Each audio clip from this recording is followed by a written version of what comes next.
発売おめでとうございます。ありがとうございます。ありがとう、ただいま。今回は 3D の映像が入ってますけれど、まずいかがですか、そちらは。すごいですよ。お、看到自己很巨大的样子。なんか自分が巨大な自分が飛んでくるのはちょっとびっくりしました。はい。全体的にどんな仕上がりになってますか。ね、私は台湾人、ゴム、ホテル、ダメ。どんどんどんどんどん。車ドドドドド。車。ね、車人。助けて、一泊。人のお家一泊。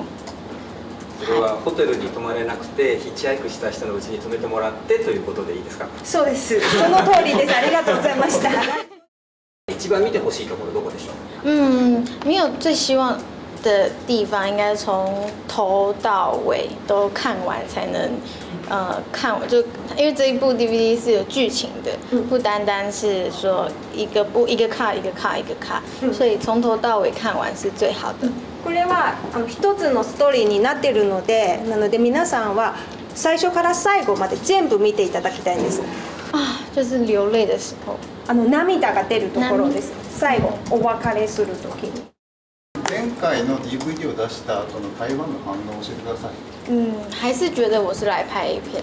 なんかね、皆さんやっぱり私は日本に来て AV 撮影だとみんな思ってるんです。真の男性はどう思いますか。大家都好瘦。みんなスリムです。皆さん。那你喜欢的男生的类型是？有点胖胖。ちょっと太ってる人が好きです。皆さん都没有。